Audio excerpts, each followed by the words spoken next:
दोस्तों कैसे हो आप सब। मैं हूँ वशांत सिंह और आप लोग का वेलकम मेरे चैनल पर। अभी की लेटेस्ट न्यूज़ आई है, नेपाल और चाइना ने दोनों ने मिलकर हाइट नापी है। एज अनाउंसमेंट हुआ है कि माउंट एवरेस्ट की हाइट लगभग कुछ हाइट और बढ़ चुकी है। तो हम आज वही वीडियो देखने जा रहे हैं और पता लगाता है एक्चुअल चीज़ क्या है। तो आप लोग सब मेरे साथ मिलकर देखिए और बताइए ये सब सही है वीडियो जो मैं देखने जा रहा हूँ। तो दोस्तों वीडियो प्ले करते हैं। Hello everyone, welcome to study IQ. So in a latest development Mount Everest की नई हाइट सामने पेश की गई है और इस बार ये जो हाइट की मेजरमेंट की गई है ये असल में नेपाल और चाइना के द्वारा मिल करके की गई है। According to Nepal and China जो नई हाइट है दैट इज 8848.86 मीटर्स। सो अगर आपको ध्यान होगा जो पुरानी हाइट थी माउंट एवरेस्ट की इट वाज 8848, यानी कि उसके संदर्भ में अब जो नई हाइट सामने आई है इट इज 0.86 मीटर्स हायर, यानी कि 86 सेंटीमीटर हायर है।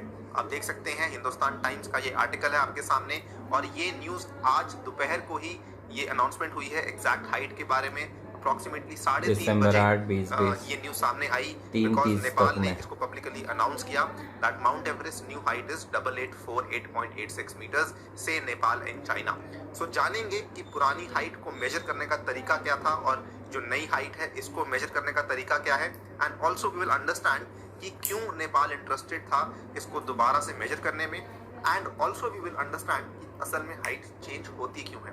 सो चलिए स्टार्ट करते हैं मेरे साथ। मेरा नाम है अनिरुद्ध। यदि आप इस लेक्चर की पीडीएफ को डाउनलोड करना चाहते हैं तो मेरे टेलीग्राम चैनल से कर सकते हैं। इसके अलावा सोशल मीडिया पे भी आप मेरे साथ जुड़ सकते हैं। स्टडी आईक्यू ऐप को अभी तक आपने डाउनलोड नहीं किया है तो जल्दी से उसको डाउनलोड करें और आपकी यूपीएससी और स्टेट पीसीएस की तैयारी को आसान करने के लिए हमने कई सारे कोर्सेज लॉन्च किए हैं। अगर आप मुझसे हिस्ट्री पढ़ना चाहते हैं तो ये वाला कोर्स बाय कर सकते हैं।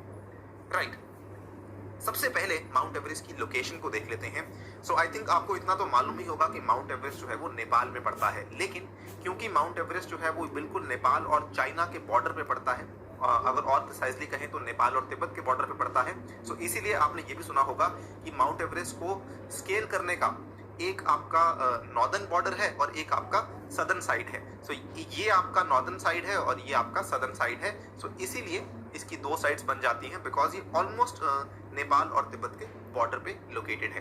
राइट नाउ जो लेटेस्ट हाइट सामने आई है इसको देख लेते हैं। The height of the world's highest peak जो नई अब रिलीज की गई है as I told you earlier 8848.86 metres है। नेपाल और चाइना ने इसकी जॉइंट अनाउंसमेंट की है और आपको मालूम होगा जो माउंट एवरेस्ट है ये दुनिया की वैसे भी सबसे ऊंची चोटी थी, सबसे ऊंची पर्वतीय चोटी थी और अभी भी माउंट एवरेस्ट दुनिया की सबसे ऊंची पर्वतीय चोटी ही रहेगी after the measurement of this particular height. जो नई हाइट है this is new height is 86 centimetre more, यानी कि अगर आप उसको फीट में मेजर करेंगे तो अप्रोक्सीमेटली लेस देन 3 फीट कह सकते हैं। ठीक है, 2 से ज्यादा है, 3 से कम है than the previous measurement. Now ये अनाउंसमेंट की गई है दोनों ही चाइना और नेपाल के द्वारा। आप देख सकते हैं चाइना के जो फॉरेन मिनिस्टर हैं उन्होंने यहाँ पे किया और साथ में नेपाल के जो फॉरेन मिनिस्टर हैं उन्होंने अपने देश में इसकी अनाउंसमेंट की। खैर, हम समझते हैं कि इसकी प्रीवियस हाइट क्या थी। देखिए माउंट एवरेस्ट की जो हाइट है इसको लेके असल में कुछ ना कुछ चलता रहता है और ये आज से नहीं लगभग ऑलमोस्ट 150 साल से ये चीज़ चलती आ रही है। अगर आप देखें सबसे पहले जब ब्रिटिशर्स भारत में थे उस टाइम पे 1847 की बात है और आपको ये भी जान के काफ़ी हैरानी होगी उस टाइम पे इस माउंट एवरेस्ट की जो ये वाली पीक है मतलब हिमालयाज की जो ये वाली चोटी है इसका जो नाम रखा गया था इट वॉज एक्चुअली पीक 15। ये रोमन लेटर पीक 15 इसके लिए यूज होता था और ब्रिटिशर सर्वेयर्स ने इनका जो ब्रिटिश के सर्वेयर्स थे इन्होंने इसकी हाइट को डिक्लेयर किया था कि इट इज 8778 मीटर्स। ठीक है, और यहाँ पर इन्होंने एक पर्टिकुलर टेक्निक इस्तेमाल करते हुए इसकी हाइट को रख दिया 8778 मीटर्स। लेकिन उसके बाद क्या हुआ कि जस्ट जब इन्होंने हाइट को मेजर किया 1847 में, उसके बाद 1849 से लेके 1855 तक जो सर्वे ऑफ इंडिया था इन्होंने ऑब्जर्वेशंस करनी स्टार्ट करी। कहाँ से लेके? देहरादून से लेके सोनाखोड़ा तक। सो देहरादून उस टाइम पे जो उत्तर प्रदेश और बिहार तक सोनाखोड़ा तक इन्होंने ऑब्जर्वेशंस करी और जब इन्होंने ये ऑब्जर्वेशन से करी तो इनके सामने जो हाइट सामने आई वो कुछ और थी। ठीक है, उस टाइम पे इनको ये भी नहीं मालूम था कि ये वाली जो चोटी है ये दुनिया की सबसे ऊंची चोटी है। नाउ ये जब चीजें चल रही थी, डिबेट्स चल रही थी, इसके चलते चलाते आगे जाके क्या होता है कि जो सर्वे ऑफ इंडिया के जो सर्वेयर जनरल होते हैं जिनका नाम आता है सर जॉर्ज एवरेस्ट, इन्होंने फिर हाइट मेजर करवाई, और जब इन्होंने हाइट मेजर करवाई तो हाइट सामने आती है 8839.80 मीटर्स। ठीक है, सो ये वाली जो आपकी 1849 से लेके 1855 वाली कंप्यूटेशंस थी, ये वाला जो टाइम था, इसके बाद जो हाइट सामने आई ये सामने आती है 8839.80 मीटर्स। क्लियर है बात? नाउ इसके बाद अगेन, क्योंकि मैंने ऑलरेडी आपको बोला कि अभी तक भी लोग सेटिस्फाइड नहीं थे कि नहीं इसकी हाइट थोड़ी अलग है, क्योंकि उस टाइम पे क्या था कि जो तकनीकें थी बहुत ही पुरानी तकनीकें यूज हो रही थी।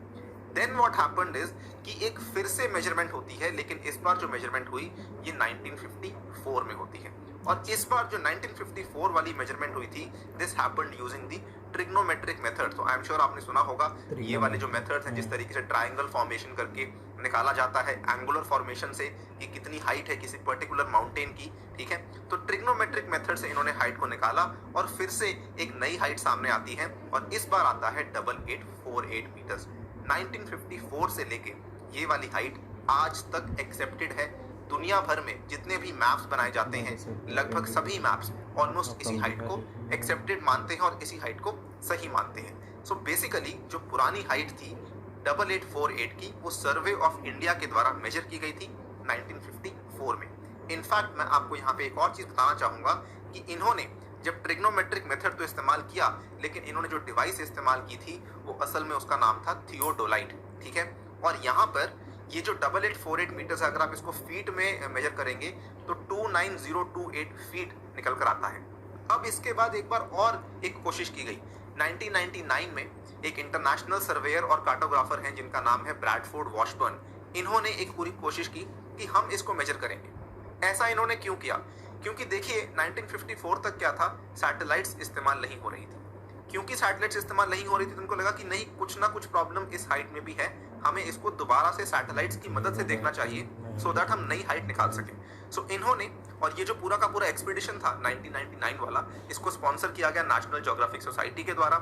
इन्होंने जीपीएस टेक्नोलॉजी का इस्तेमाल किया, जिसके चलते इन्होंने जो हाइट मेजर की वो सामने आती है 29035 फीट, जो मात्र 7 फीट का फर्क था as compare to the previous height.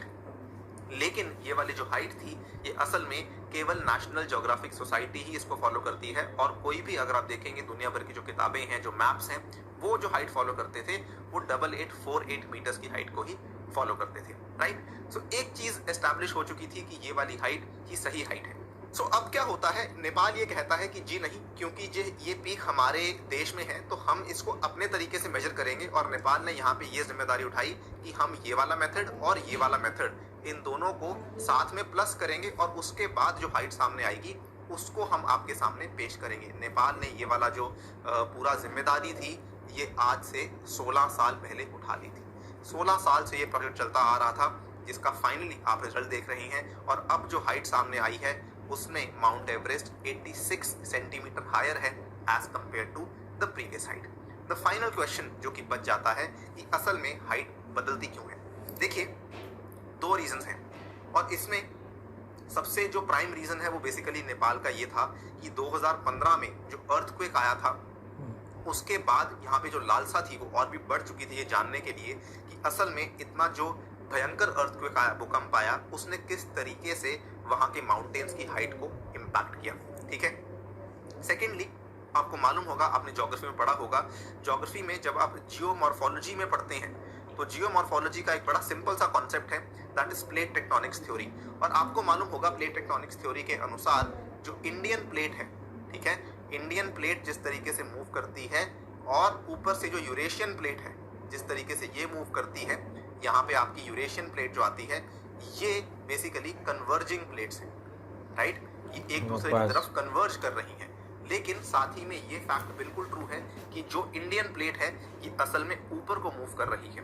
किस रेट में मूव कर रही है इसको लेके कई सारे रेफरेंसेस आपको मिल जाएंगे। कुछ किताबें आपको ये बोलेंगी कि 1 साल में 1 सेंटीमीटर मूव करती है, कुछ किताबें 4 सेंटीमीटर भी बोलती हैं, और कुछ किताबें 2 सेंटीमीटर भी बोलती हैं। लेकिन जिस भी रेट पे ये मूव कर रही है, बिकॉज ये एक कंप्रेशनल मूवमेंट है, तो इसके अंदर के जो पहाड़ हैं, ऐसा माना जाता है कि जैसे जैसे ये दोनों साइड से इसको कंप्रेशन मिलता है तो इसके अंदर के जो पहाड़ हैं ये ऊपर मूव करना स्टार्ट करते हैं। राइट, सो यहाँ पे ये भी जानना काफी इंपॉर्टेंट था कि असल में ये जो कंप्रेशनल अब मूवमेंट है समझ में आ रहा है ढंग से। कितनी तेजी से हो रही है और कितनी तेजी से इन पहाड़ों पे इम्पैक्ट हो रहा है। सो ये दो बड़े कारण थे, जिसमें ये वाला आपका फाउंडेशनल रीजन था और ये आपका सर्कमस्टांशियल रीजन बन गया इन ऑर्डर टू नो कि बेसिकली ये जो माउंट एवरेस्ट की हाइट है इस पे क्या प्रभाव पड़ रहा है। और अब आपके सामने है माउंट एवरेस्ट की नई हाइट 8848.86 मीटर्स है। सो इसी के साथ आपसे लेता हूँ विदा। Thank you for listening, stay tuned and stay safe. मेरा तो पढ़ाई में मैंने ध्यान नहीं दिया, आज इन्होंने जिस तरीके से एक्सप्लेन किया एंड में मुझे सब प्रॉपर तरीके से समझ में आने लग गया। और जिस तरीके से मतलब नेपाल ने जो डिसीजन लिया था कि हमारे रीजन में, हमारे कंट्री में आने वाला चीज़ है मतलब माउंट एवरेस्ट, हम उनकी जिम्मेदारी खुद लेंगे, हम खुद से मेजर करेंगे। तो इन्होंने ट्रिग्नोमेट्री और दूसरा वर्ड भी GPS के थ्रू उन्होंने बोला दोनों उसको यूज़ करके हम लोग हाइट नापेंगे। तो जिस तरीके से आफ्टर 16 ईयर्स, अब जैसे इन्होंने बताया भी होगा 3 फीट या 2.5-3 फीट जो भी है इनका 86.86 जो बोल रहे हैं वो उन्होंने डिक्लेयर कर दिया। और ये बहुत अच्छी खबर है, जैसे मेजर किया गया था सर्वे ऑफ इंडिया ने 1954 के टाइम पे, तो वैसे ही चीज़ अब इन्होंने अब करंट में इन्होंने मतलब अभी इन्होंने मतलब डिक्लेयर नहीं किया है, इन्होंने अनाउंस किया है। अब देखते हैं कल क्या होता है, कल मतलब न्यूज़ और भी अपडेट्स आएंगे।